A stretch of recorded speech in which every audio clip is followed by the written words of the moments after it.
Okay, so once again आणि I will. RT 10 kilo ohm. Okay, so if still some students are absent, I will just check or I will just discuss how to solve the particular numerical. Okay, so it is there. We will discuss with that numerical. काल आपण 2-3 टाइपचे numerical solve केलेले. Okay, so you just see the highlighted pages, whatever I am highlighting here. हे एक numerical आपण solve केलं होतं काल. कुठल्या टाइपचं न्यूमरिकल होतं ते? It was related to the noise voltage calculation. काल मोबाईलवरून स्क्रीन शेअर केली होती. जर प्रॉपरली कोणाला विजिबल झाले नसेल किंवा काय असेल तर once again you pay attention. ह्या न्यूमरिकल मध्ये काय दिलेलं आहे? Noise voltage we have to calculate at television noise amplifier. आता टेलिव्हिजन नॉइज ॲम्प्लिफायर हा पार्ट ट्रान्समीटर, चॅनल आणि रिसिव्हर ह्यापैकी कुठं प्रेझेंट असणार आहे? Television is acting as which element of communication system? Receiver. Receiver. त्यामुळं frequently I am telling that जरी noise हा चॅनलमध्ये जास्त प्रेझेंट असला तरी whatever are the calculations related to system noise, those calculations are done at the receiver part. Okay, जी काही नॉइजची कॅल्क्युलेशन्स असतात ती कॅल्क्युलेशन्स ही कायम रिसिव्हरला कॅल्क्युलेट केली जातात. ओके, त्यामुळं जे काही न्यूमरिकल्स असतील इथं that in all that you will see most of the points which are related to the receiver. आता चॅनल मधला नॉइज कसा कॅल्क्युलेट करायचा? त्याला वेगवेगळे कोडिंग आहेत, ते तुम्हाला डिजिटल कम्युनिकेशन मध्ये तुम्ही स्टडी करता. There are different types of the coding methods which are used to calculate noise present in the channel. पण आता आपण अॅनालॉग कम्युनिकेशन मध्ये जे नॉइज कॅल्क्युलेशन बघतोय ते सगळे नॉइज कॅल्क्युलेशन हे रिसिव्हरशी रिलेटेड आहेत. 80% calculations are related to noise present in the receiver. Okay, मग आता इथे बघा so in that numerical it is asked to calculate noise voltage noise amplifier using a device that has 200 ohm equivalent noise resistance. प्रत्येक डिव्हाइसचा त्याच्यामध्ये 10 components असतील तर ते 10 components मिळून जो नॉइज प्रोड्यूस होईल त्या रिझल्टंट नॉइजला काय म्हणतात किंवा त्या रिझल्टंट नॉइज रेझिस्टन्सला काय म्हणतात? Equivalent noise resistance. हे टर्म नवीन आहे, काल आपण 2-3 टर्म नवीन बघितल्यात, लक्षात घ्या. एखाद्या सिस्टीम मधला नॉइज हा आपण नॉइज पॉवरने इंडिकेट करतो. First thing is the noise present in the system is indicated by noise power. मग नॉइज पॉवरचा फॉर्म्युला आपण बघितलाय, Pn is equal to AT into del F. मग फर्स्ट मेथड आहे to present the noise in the system by using noise power. Second method कुठली आहे? कुठल्या टर्मने आपण त्या सिस्टीम मधला नॉइज इंडिकेट करतो? दुसरी कुठली टर्म सांगितली मी काल?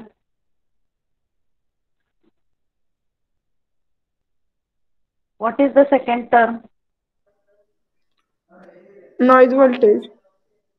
सेकंड त्याच्यासाठी जी टर्म आहे ती नॉइज व्होल्टेज आहे. एखाद्या सिस्टीम मधला नॉइज हा तुम्ही त्याच्या नॉइज व्होल्टेजने सुद्धा कॅल्क्युलेट करता. So what is the equation for noise voltage? So here is the equation Vn is equal to square root of 4kT del F into RT. आता इथे ऍक्च्युअली R आहे, but whatever is this R that is nothing but RT, किंवा त्याला बऱ्याच book मध्ये R equivalent असं सुद्धा म्हणलेलं आहे. R इक्विव्हॅलेंट म्हणजे काय? Equivalent noise resistance. एखाद्या सिस्टीम मध्ये जे काही n नंबर ऑफ कंपोनंट्स आहेत, प्रत्येक कंपोनंट काहीतरी नॉइज प्रोड्यूस करतो. त्या सगळ्या कंपोनंटचा नॉइज कन्सिडर करून जो टोटल नॉइज त्या सिस्टीम मधला आहे noise resistance that is noted by the symbol as R equivalent.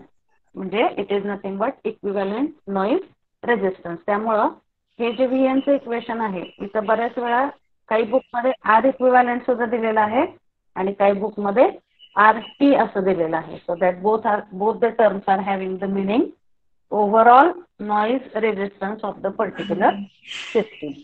Okay, मग आता सिस्टीम कुठली वापरली आपण, त्याच्यामध्ये किती कंपोनंट्स आहेत, ह्यावरून त्या इक्विव्हॅलेंटची व्हॅल्यू ठरणार आहे. That you are getting. आता एखाद्या सिस्टीम मध्ये एकच रेजिस्टर असेल तर R equivalent, suppose I have one resistor R1 in the system, so what will be the value of R equivalent or RT in that case? R1. RT or R equivalent is equal to R1. If suppose three registers are there connected in series, आता इथं जसे दाखवलेले त्या diagram मध्ये तसे 3 resistor series मध्ये connected असतील तर what will be value of R equivalent in that case? R1 plus R2 plus R3. Then suppose R1 R2 are in series आणि त्या सिरीजच्या कनेक्शन मध्ये R3 पॅरलल मध्ये जोडलेला आहे तर कसं येईल त्याचे equivalent calculation? R1 R2 series मध्ये आहेत आणि त्याच्या पॅरलल मध्ये R3 जोडलेले आहे तर कसं कॅल्क्युलेट करणार तुम्ही R equivalent? Plus R2 parallel to R3. R1 plus R2 in parallel with R3. म्हणजे लक्षात येते का ज्या पद्धतीचं आपलं सर्किट आहे त्या सर्किटच्या कन्स्ट्रक्शन वरून we have to first calculate R equivalent. म्हणजे जे न्यूमरिकल आपल्याला सॉल्व्ह करायचे त्याच्यामध्ये आधी तुम्हाला प्रॉपरली R इक्विव्हॅलेंट कॅल्क्युलेट करणं गरजेचं आहे. जर तुमचा R इक्विव्हॅलेंट चुकला तर ऑब्व्हियसली VN ची कॅल्क्युलेशन्स पण काय होतात त्या केसमध्ये? Calculations are wrong. So first you have to calculate the value of R equivalent properly so that value of VN will be also correct. Okay, that's why repeatedly I am telling how to calculate the R equivalent. मग आता ह्या numerical मध्ये काय दिलेलं आहे त्यांनी? What is mentioned? What is the equivalent noise resistance of this television noise amplifier? 200 ohm. I'm not discussing the numerical whatever I given for solving. मी आधीच पण रिपीट करते जरा बघा. The equivalent noise resistance of this circuit is 200 ohm.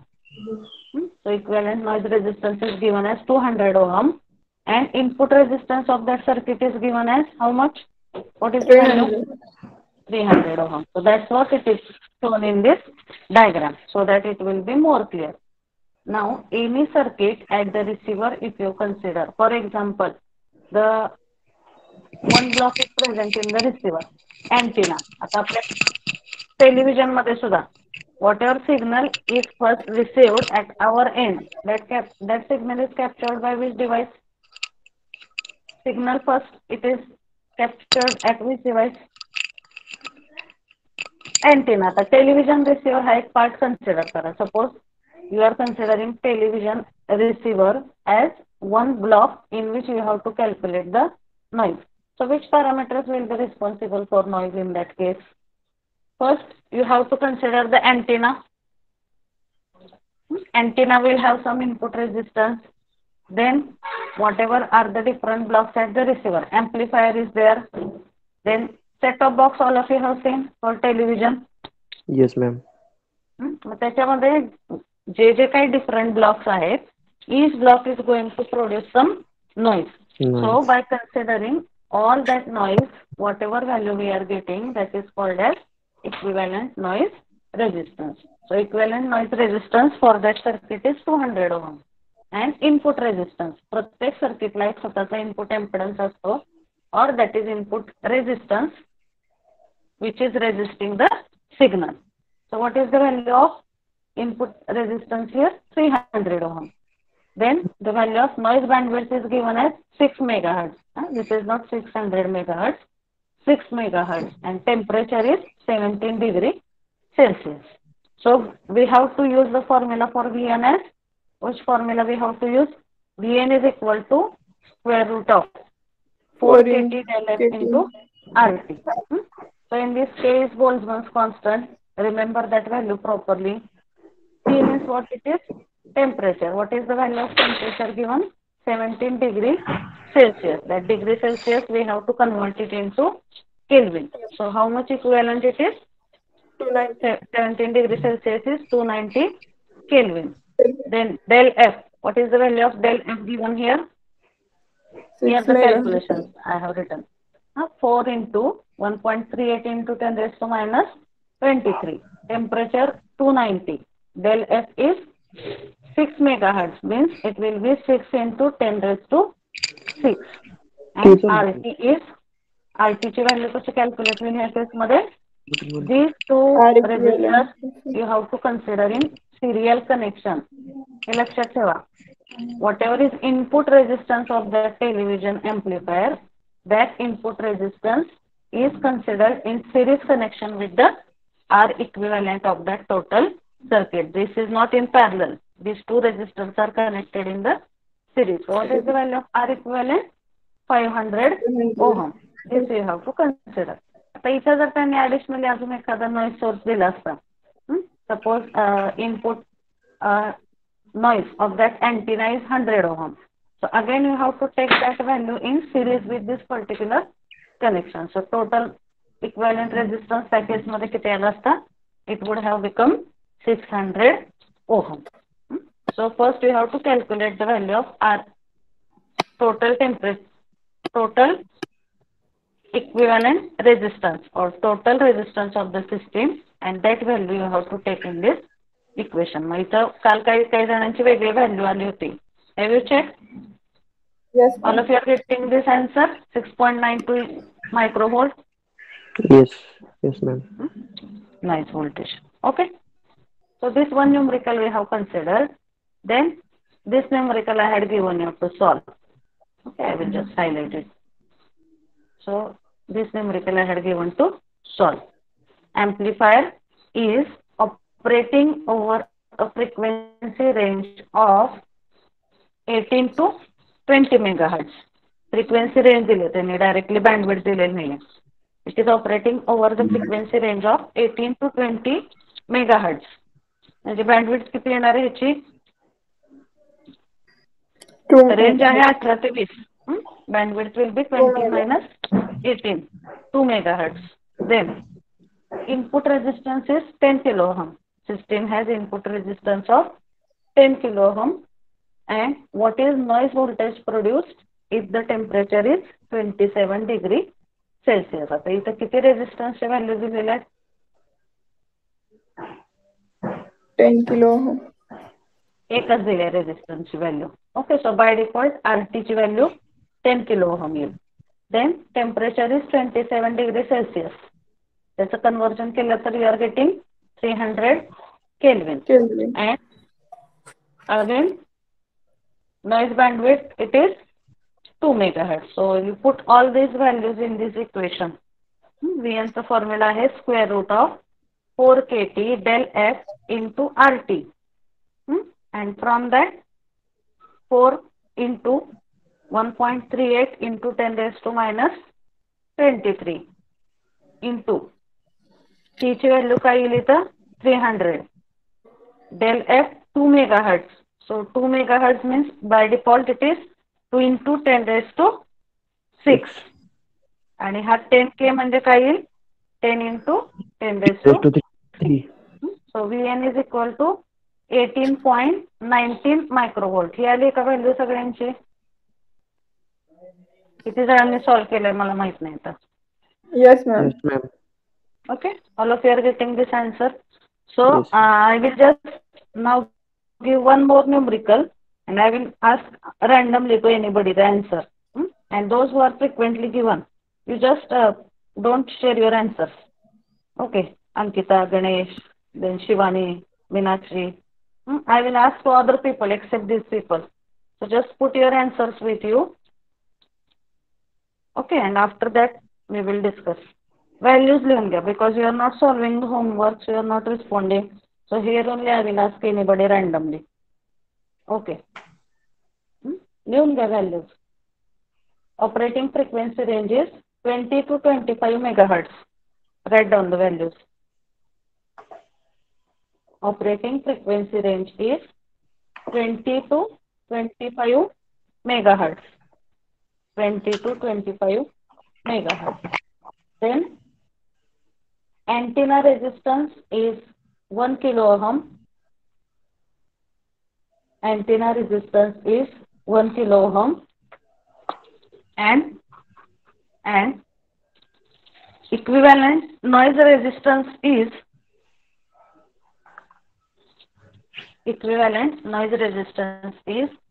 10 kilo ohm. Antenna चा 1 kilo ohm and equivalent noise resistance is 10 kilo ohm. Operating temperature is 20 degrees Celsius.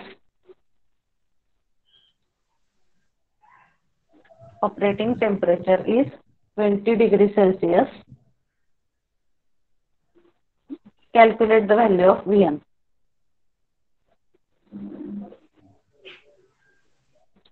Calculate the value of noise voltage.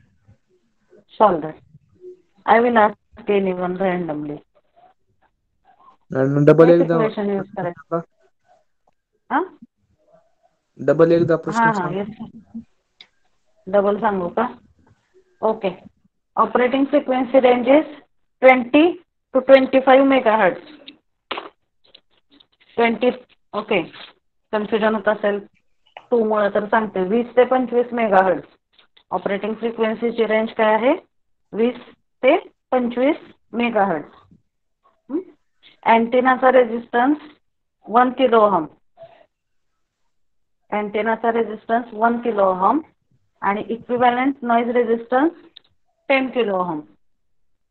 Equivalent noise resistance 10 kilo ohm and operating temperature is how much I told? 20 degrees Celsius, na? Operating temperature is 20 degrees Celsius. हाच formula use करायचा. Vn is equal to square root of 4 kT del F into RT. Use that formula and tell me the answer.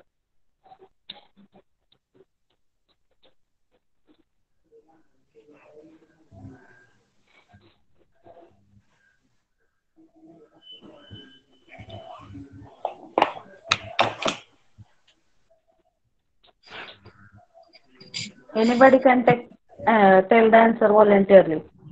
Yes. Except these 3-4 students whose names I have taken initially. And don't join late. Some students are joining in between. Some are joining at last. By considering network problem, 10 minutes I will allow here after. 15 minutes also. Okay. Up to 15 minutes I will allow. After that, if you are entering, I will not allow. कारण काय होतंय तुम्ही शेवटी join करताय फक्त अटेंडन्ससाठी. तसं करू नका. नेटवर्क प्रॉब्लेम असेल तर एखाद्या वेळेस असं होतं ठीक आहे ना.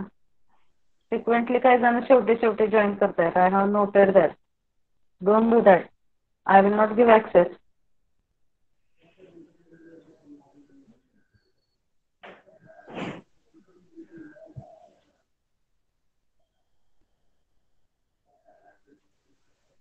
Calculate the answer.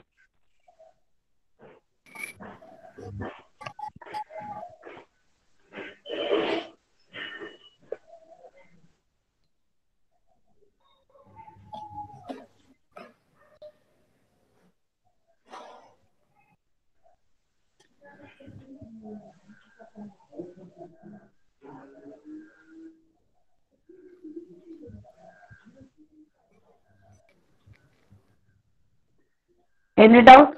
All terms are understood? Yes, ma'am. Yes, ma'am. Shall I ask? Janvi Devdekar is there?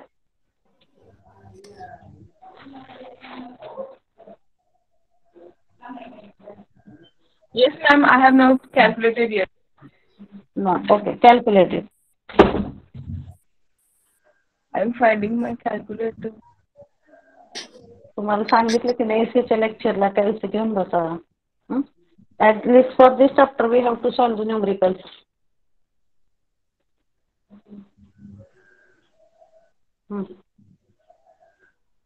Pranav Karat. Got the answer?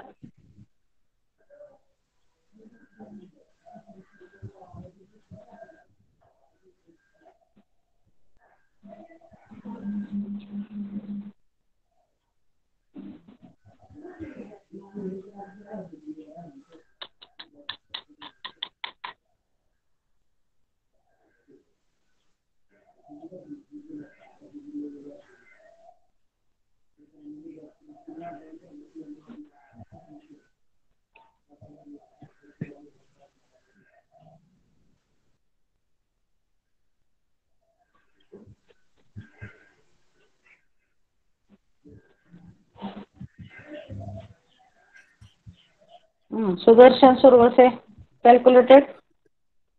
Yes, ma'am. What answer you are getting? 9.023 into 10 raised to minus 10. 9.0 9.023 into into 10 to the power minus 10. 10. What will be unit of noise voltage? Noise voltage काय unit काय आहे noise voltage चं? काय येणार unit? Microvolt असं. Micro झालं but regular unit it is volt. Microvolt नाही unit हे व्होल्टच आहे. 10 raised to minus 3 आलं तर ते मिली व्होल्ट होतं. 10 raised to minus 6 आलं होतं आधीच्या न्यूमरिकल मध्ये. जे आपण सॉल्व्ह केलं ना पहिलं न्यूमरिकल ह्याच्या आधी त्याच्यामध्ये 10 raised to minus 6 आलं होतं म्हणून तिथं आपण काय म्हणलेलं आहे मायक्रोव्होल्ट. मायक्रोव्होल्ट हे युनिट नाही त्याचं युनिट काय आहे व्होल्ट हेच युनिट आहे. इथं 10 raised to minus 6 आल्यामुळे मायक्रोव्होल्ट होता. आता इथं 10 raised to minus 9 व्होल्ट आहे. Okay, I will just verify others what answer you are getting. Okay. Janvi, calculated or not?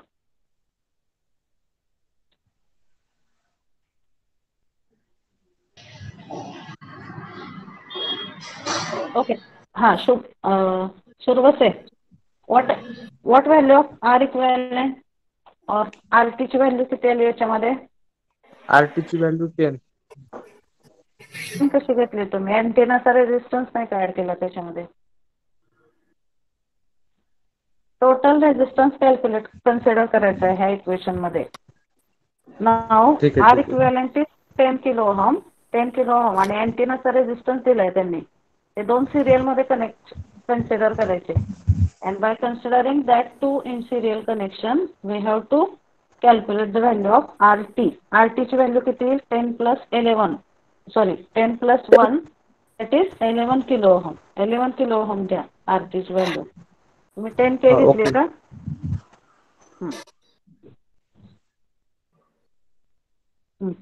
Anybody else calculated the answer? Can you tell by your own? सांगू का madam? सांगा. Okay थांबा जरा बाकीच्यांना विचारू द्या मला नका सांगू. Amol Gophane, why you joined late?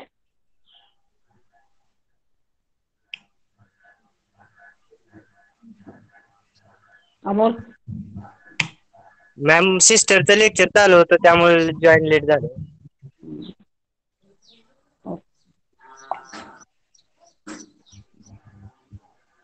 Pratiksha Yadav, calculated the answer? Yes, ma'am. किती आला आन्सर? Total आहे. गेले ना. VN ची व्हॅल्यू किती आली?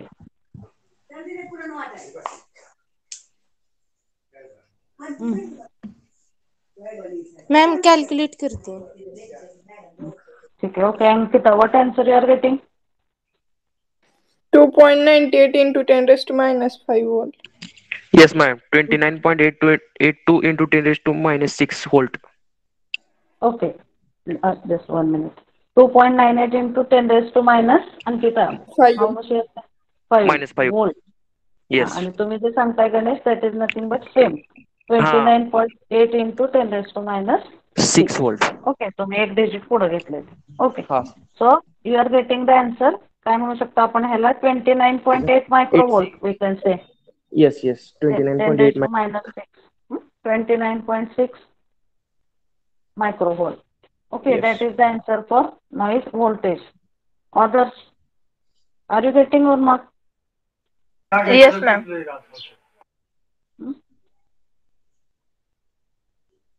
Okay. So in this way you have to calculate the noise voltage. आतापर्यंत आपण जे noise voltage कॅल्क्युलेशन बघितलं ते either एक रेजिस्टर आहे किंवा 2 रेजिस्टर आहेत किंवा 3 रेजिस्टर. आता जर ह्याच्यामध्ये मी सांगितलं तुम्हाला सपोज 3 रेजिस्टर दिले असतील, R1 R2 सिरीज मध्ये आहे आणि R3 त्याच्या पॅरलल मध्ये आहे, तर you have to take first R1 plus R2 and Parallel that with R3. combination you have to consider in parallel with R3. Okay, so based on your circuit, कधी कधी व्हॅल्यूजच्या ऐवजी they have given the circuit and from that circuit you have to calculate the value of R equivalent.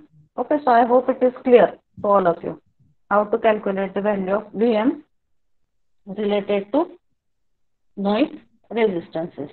Okay, so Yes. one more numerical it is given here. ते फक्त आहे it is related with calculation of noise power. Whatever I have highlighted, that part you just see. Calculate the noise power in a device if device is operating at 27 degrees Celsius and bandwidth is 2 megahertz. 2 megahertz bandwidth दिले, noise bandwidth. Operating temperature is 27 degrees Celsius. So noise power चे equation काय बघितलं आपण? KT KT del F. del F. Del F. del F. So K ची value इथे लिहिली आपण. T काय येणार 27 plus 273. This will be 300. 300 into 2 megahertz means 2 into 10 raised to 6. So value of noise power.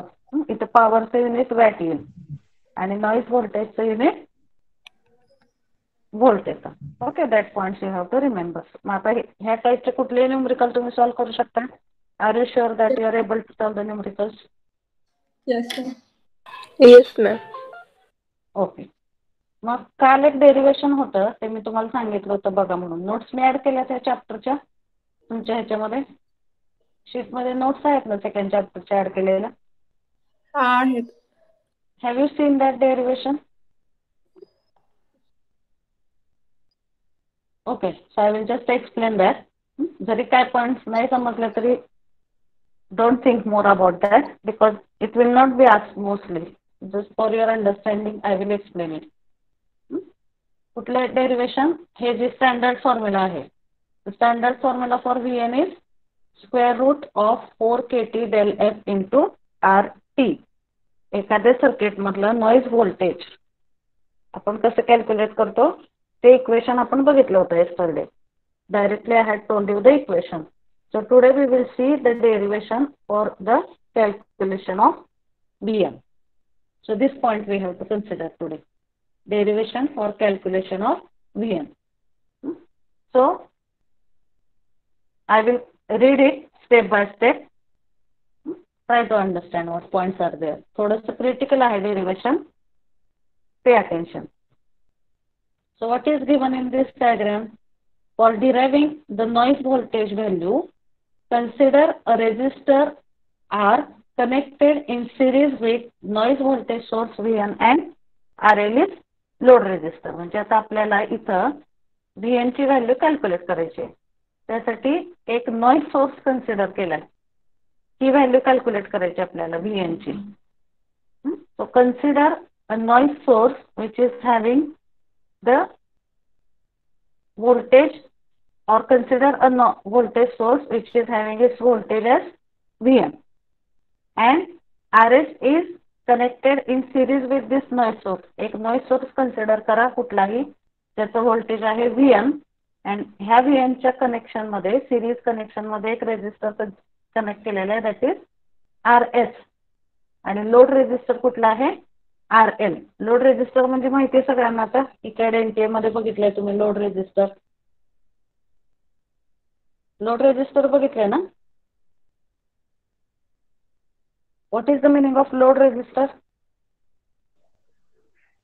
Parallel असतो व्होल्टेज सोर्सला connect केलेला. Parallel असतो व्होल्टेज सोर्सला कनेक्ट केलेला and whatever is the final output voltage of that circuit that is It appears measured across the RL. RL. जे काय final output voltage आहे of this circuit that is measured across the RL. मग आता इथं आपल्याला ह्या V ची value consider करायची. ह्याचं कॅल्क्युलेशन बघायचंय. काय आहे ह्या डायग्राम मध्ये? एक नॉइज सोर्स आहे. त्या नॉइज सोर्सचं व्होल्टेज काय? Vn. Voltage noise source is having value as Vn. त्याच्या सिरीज मध्ये रेजिस्टर कन्सिडर केलाय RS. Yes. आणि ह्याच्या पॅरलल कॉम्बिनेशन मध्ये आपण लोड रेजिस्टर RL. कनेक्ट केला आणि हे लोड रेझिस्टरच्या अक्रॉसचं व्होल्टेज कशाने नोट केलंय व्हीने. ओके, ही बेसिक डायग्राम आहे. ह्याच्यात आपल्याला डेरिवेशन व्हीएनचा हा जो फॉर्म्युला आपण बघितलाय ना आता, हा फॉर्म्युला कसा आला हे समजून घेण्यासाठी हे डेरिवेशन आपण बघतोय. मग ही पहिली डायग्राम लक्षात घ्या. पहिल्यांदा एक नॉइज सोर्स आहे, त्याचं व्होल्टेज आहे व्हीएन, त्याच्या सिरीजमध्ये RS कनेक्ट केला आहे आणि ह्याच्या पॅरललमध्ये RL रेझिस्टर कनेक्ट केलेला आहे. So what is the basic equation for power in terms of noise, what is the basic equation for power in terms of voltage? This equation all of you are knowing. P is equal to V square by R. आता इथं आपण actually पॉवरचं voltage करंटच्या term मध्ये पण असतं आणि व्होल्टेजच्या term मध्ये पण असतं, पण आपण इथं कुठलं डेरिवेशन बघतोय व्होल्टेजचं बघतोय, नॉइज व्होल्टेजचं. त्यामुळे इथं कुठलं इक्वेशन कन्सिडर केले पीचं, P is equal to V square by R. मग आता ह्या सर्किटची जर पॉवर आपल्याला कॅल्क्युलेट करायची असेल तर पुढची स्टेप दिलेली आहे. Calculate noise power in a particular circuit. We have to consider output voltage V across RL. म्हणजे आता ह्या टोटल सर्किटचं व्होल्टेज कुठं कन्सिडर करतोय आपण, ह्याची जरी काही व्हॅल्यू असली, समजा आता हे 10 व्होल्ट असेल, सपोज VN जरी 10 असला तरी हे ह्या सर्किटचं व्होल्टेज होईल का? नाही. ह्या सर्किटचं व्होल्टेज आपण कुठे कन्सिडर करतो, इथं अक्रॉस लोड रेझिस्टर जे काय व्होल्टेज असेल ह्या सर्किटचं, that value will be voltage of this particular circuit. So that's what it is given here. Calculate noise power in a particular circuit.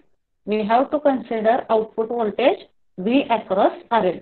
मग हे पॉवरचं इक्वेशन आहे V स्क्वेअर बाय R. म्हणजे आपल्याला आधी कुठली व्हॅल्यू कॅल्क्युलेट करावी लागेल, ह्या V ची. आणि ह्या V ची व्हॅल्यू कुठं कॅल्क्युलेट करतो आपण, this value of V we are calculating across this load resistor.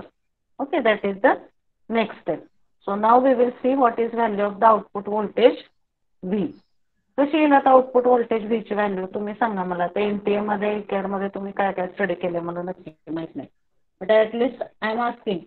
हा VN आहे, तिचा RS आहे, त्याच्या पॅरलल मध्ये RL आहे. How you calculate the value of V? आता हे जे काय व्होल्टेज असेल हे इथे डिवाइड होतं ना RS मध्ये आणि RL मध्ये. व्होल्टेज डिवायडर रूल झालाय का तुम्हाला? नाही अजून मॅम. व्होल्टेज डिवायडर रूल म्हणजे काय असतं, आता सपोज हे 10 व्होल्ट व्होल्टेज आहे, इथं जर एकच रेझिस्टर असला तर कसं होईल त्या केसमध्ये, ते व्होल्टेज फक्त त्या रेझिस्टर मध्येच फ्लो होणार, म्हणजे त्या रेझिस्टरशी रिलेटेड आहे. करंट फक्त RL मधूनच फ्लो होईल. आता समजा इथं हा RS नसता तर मग तुमचा इक्विव्हॅलेंट I कसा काढला असता, VN डिवायडेड बाय RL, कारण तिथे एकच रेझिस्टर आहे. पण आता ह्या सर्किटमध्ये 2 रेझिस्टर आहेत ना. पहिल्यांदा VN तुमचा कुठं पास होईल, RS मध्ये. RS मधून पास होऊन परत तो RL मध्ये जाणार. म्हणजे आउटपुट व्होल्टेज V कशावरती डिपेंडंट असणार आहे, it is dependent on value of RL as well as value of this RS. मग व्होल्टेज डिवायडर रूल जर आपण कन्सिडर केला त्याला एक मॅक्झिमम पॉवर ट्रान्सफर थेरम आहे. मॅक्झिमम पॉवर ट्रान्सफर थेरम झालाय का तुम्हाला? Yes ma'am.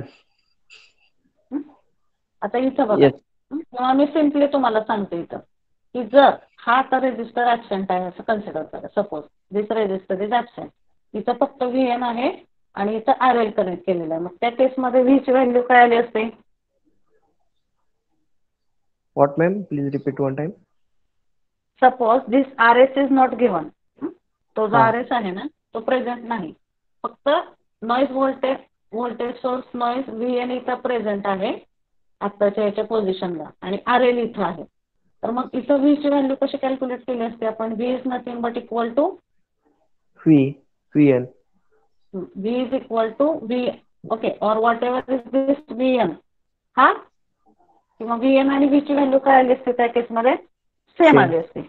But here this resistor is also there, that's why whatever is this value of V, it will be given by V divided by RS plus RL. RS plus RL. लक्षात येते का हे equation? हे दोन्ही resistor इथं आहेत, RS आणि R L. त्यामुळं जर इथं कुठलाच रेजिस्टर नसता तर व्ही आणि व्ही एनची व्हॅल्यू काय आली असती, सेम आली असती. पण इथं एक रेजिस्टर आहे म्हणजे त्या केसमध्ये व्ही ची व्हॅल्यू काय येईल, V will be equal to V N divided by 2 V N divided by R S plus R L असं येणार ना ते इक्वेशन. हा. समजतंय का तुम्हाला? आता लिहून दाखवते इथं. नो मॅम समजतं. तेवढं झालं का तुम्हाला बेसिक? येस मॅम मला वी नो. माहित नाही तुम्हाला किती झाले. ओके. झालंय मॅम ते. सो हिअर आर एस आणि आर एल असल्यामुळं व्हीचं इक्वेशन काय येईल, V is equal to V N divided by R S plus R L. This equation you are getting. Yes.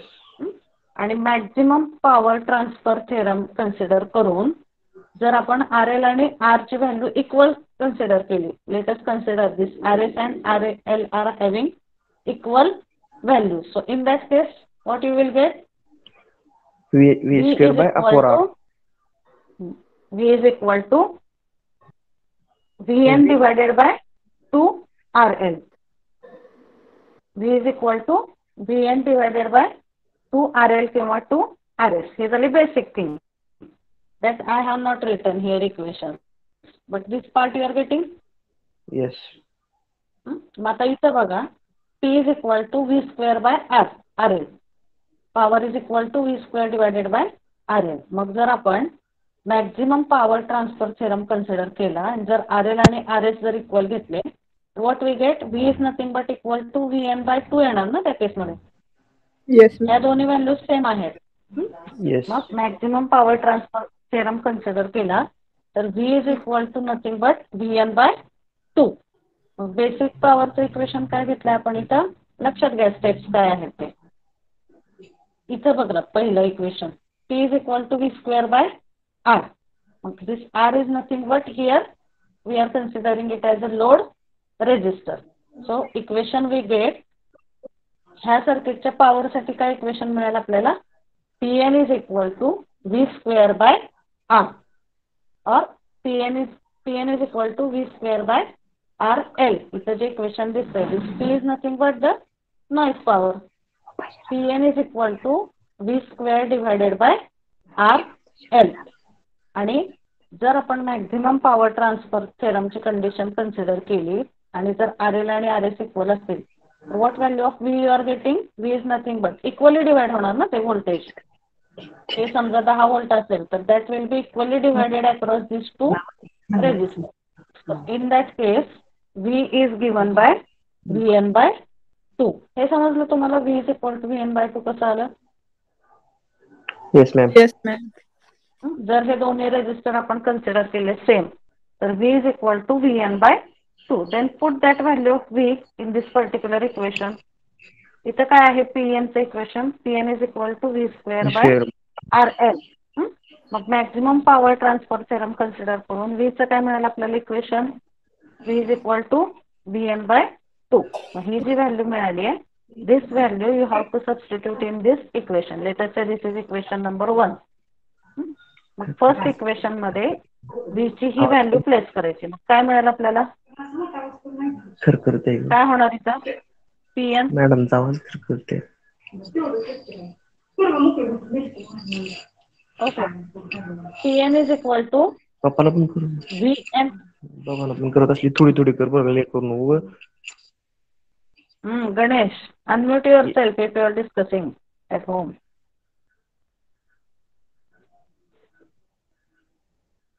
Okay, pay attention here. V is equal to Vn by 2. He value इथं substitute केली, काय होईल मग हे equation, Pn is equal to V स्क्वेअरच्या ऐवजी काय येईल, Vn by 2 bracket square, Vn by 2 bracket square. मग काय येणार, हे Vn स्क्वेअर डिवायडेड बाय 4 कुठं जाईल, हे it will go to the denominator part. म्हणजे Pn चं काय इक्वेशन मिळालं आपल्याला इथं, V Pn square is by 4. equal to Vn square divided by 4R. Vn square divided by 4R. हे झालं equation 1. This equation is in terms of resistance. Pn is equal to Vn square divided by 4R. But what is the basic equation of Pn? जे आपण by considering thermal noise जे consider केलंय KT del F. Into del del F. ओके, इथपर्यंत समजलंय का सगळ्यांना? थोडेसे अवघड स्टेप आहेत म्हणून सांगते मी. काय Yes, ma'am. बेसिक पॉवरचं इक्वेशन V² बाय RL आणि V ला कशाने रिप्लेस केलं आपण? VN/2. का VN/2 आली V ची व्हॅल्यू? कारण आपण maximum power Transfer transfer theorem theorem RS consider equal केलाय. to RL. RS is equal to RL, त्यामुळे ही व्हॅल्यू आली VN/2. मग इथं काय इक्वेशन मिळते आपल्याला PN चं in terms of VN? PN is equal to VN² divided by 4R. PN is equal to VN² divided by 4R. हे झालं ह्या सर्किटचे रिलेटेड इक्वेशन. पण बेसिक इक्वेशन काय नॉईज पॉवरचं? By K considering thermal noise KT into del F. मग by equating the equation 1 and 2, noise power हाही formula noise पॉवरचा आहे and this is also formula of noise power. मग आपण हे दोन्ही टर्म्स सेम कन्सिडर करू शकतो. Yes, By ma'am. considering Equating. equation 1 and 2, by equating equation 1 and 2, what we get? 4VN square divided by 4R is equal to काय येईल इथं? KT del F. into del del F. F. मग हे simplify केलं की बघा काय मिळतं आपल्याला? VN चा फॉर्म्युला काढायचा. VN square is equal to हे 4R इकडे जाईल. This will be multiplied. VN square is equal to 4R into KT into del F. del F. VN square is equal to 4R into KT into del F. So what equation we are getting for VN? Under root 4. Square root of 4R 4R KT del F. del F. किंवा आपण काय म्हणतो त्याला? 4 KT del F into R equivalent. Are you getting this? Yes, ma'am. Yes, ma'am. So mostly this derivation is not asked, but still you should know the steps if it is asked. आता इथं एकच resistor consider केला आहे या particular derivation मध्ये. Total equivalent noise resistance म्हणजे काय आलेलं आहे? This is the effective value of RS and RL. मग दोन्ही सेम कन्सिडर केल्यामुळं V is equal to VN/2. As we have considered these two resistance values same, we get V is equal to VN/2. And by equating these two equations, PN चं इथे जे मिळालंय VN च्या term मध्ये ती एक value आहे आणि बेसिक इक्वेशन PN चं, ह्या दोन व्हॅल्यू जर आपण इक्वेट केल्या तर आपल्याला VN चं डेरिवेशन मिळतं. हे सिम्प्लिफाय करायचं. VN²/4R, हे 4R इकडे जाईल मल्टिप्लिकेशन मध्ये. So we get the value for VN as square root of 4 KT del F into R.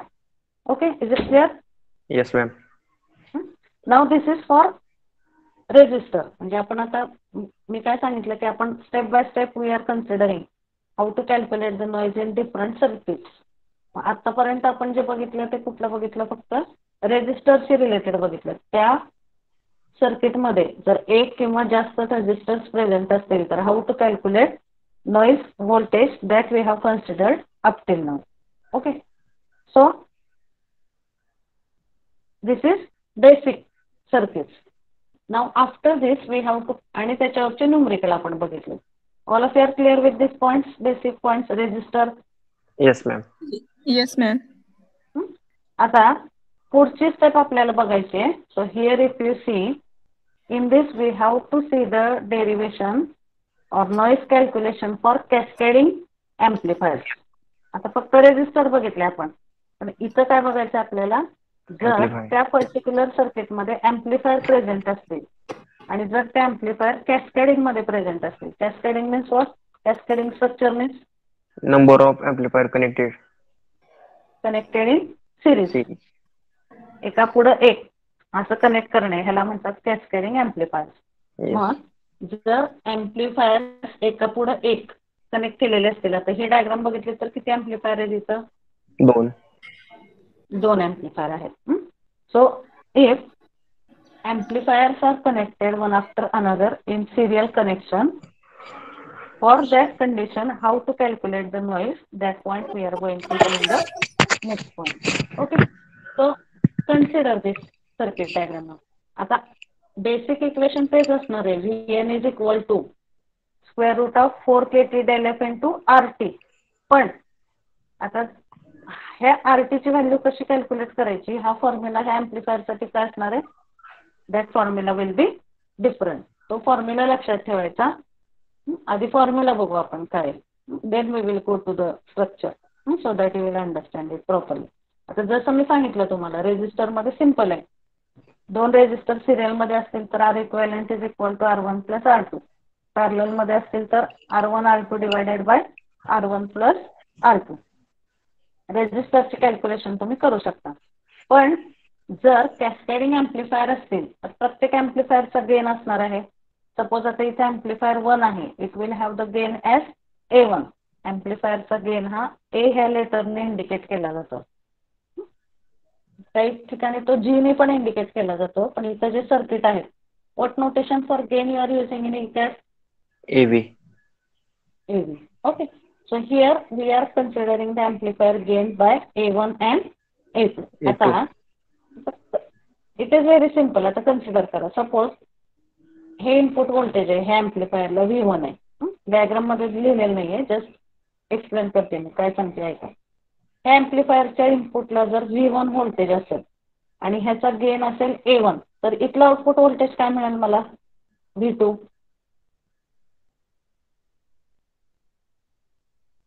Suppose एखाद्या ॲम्प्लिफायरचा ब्लॉक आहे, त्याला इनपुट व्होल्टेज V1 आहे, त्याचा गेन आहे A1, तर त्याचा आउटपुट काय मिळेल V2 आपल्याला, V1 into AV. Yes. AV1. V1. Okay, V1 into AV1. आता इथं आपण सिम्बॉल A1च घेतले, त्यामुळे तुम्ही V सध्या कन्सिडर करणार. ओके, इथलं व्होल्टेज म्हणजे काय असणार आहे, input multiplied by gain. So here V2 will be equal to A1 into V1. हे बेसिक समजले सगळ्यांना. आता इथलं व्होल्टेज आहे V2. ह्याचा परत हे V2 कुठं दिला, मी पुढच्या ॲम्प्लिफायरला दिला. Suppose next amplifier is having it's gain as A2. ह्याचा गेन जर A2 असेल आणि ह्याचा आउटपुट व्होल्टेज V3 असेल, तर V3चं काय इक्वेशन मिळतं आपल्याला,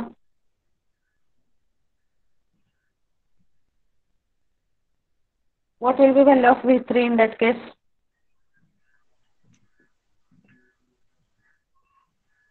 V3 कसं मिळेल, V3 will be equal to A2 into A2 into V2. V3 is equal to A2 into V2. पण V2 म्हणजे काय, A1 इंटू V1. म्हणजे फायनल फॉर्म्युला काय मिळतो आपल्याला V3चा, V3 is nothing but A1 into A2 into V1.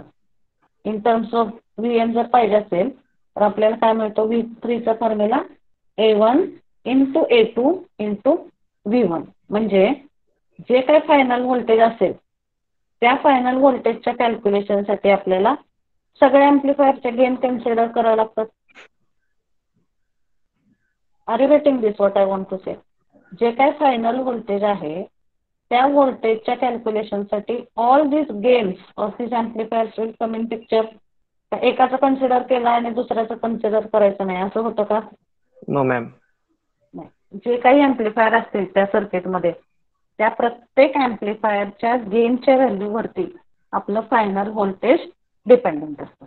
म्हणजे जर इथं 10 ॲम्प्लिफायर असतील तर जे काय फायनल Vx असेल that Vx will be given as A1, A2, A3 up to A10 multiplied by the input voltage. म्हणजे फायनल व्होल्टेजमध्ये प्रत्येक ॲम्प्लिफायरचा गेन आपल्याला कन्सिडर करावा लागतो. Similarly when you are considering the R equivalent of this circuit, we have to consider त्याच्यामध्ये सुद्धा gain add होणार ना प्रत्येक ह्याचा. प्रत्येक ॲम्प्लिफायरचा गेन ह्या R equivalent वरती अफेक्ट करतो. So this is just formula. I will tell the derivation we will see in the next lecture. R equivalent ह्या स्ट्रक्चरचा कसं कॅल्क्युलेट करतात, R1 प्लस R1 पहिला R2 divided by A1 square. A1 म्हणजे काय, पहिल्या ॲम्प्लिफायरचा gain. R1 म्हणजे हा इथला resistance, R2 divided by A1 square. आता इथे जर हा ॲम्प्लिफायर नसला असता तर फक्त आपण R1 R2 कन्सिडर केलेलं असतं, पण इथे ॲम्प्लिफायर आल्यामुळे काय झालं, हे equation R2 divided by A1 square. R2च्या आधीचा ब्लॉक पहिला, त्यामुळे R2 divided by A1 square plus R3 divided by R3च्या आधी कुठले ॲम्प्लिफायर आहेत, A1 आणि A2 R3 divided by A1 square plus A2 square. हे आहे बेसिक इक्वेशन आर इक्विव्हॅलंट साठी. आता इथे जर अजून एखादा ॲम्प्लिफायर असता पुढं तर कसं आलं असतं, इथं अजून एक टर्म आली असते प्लस R4 डिवायडेड बाय काय आलं असतं इथं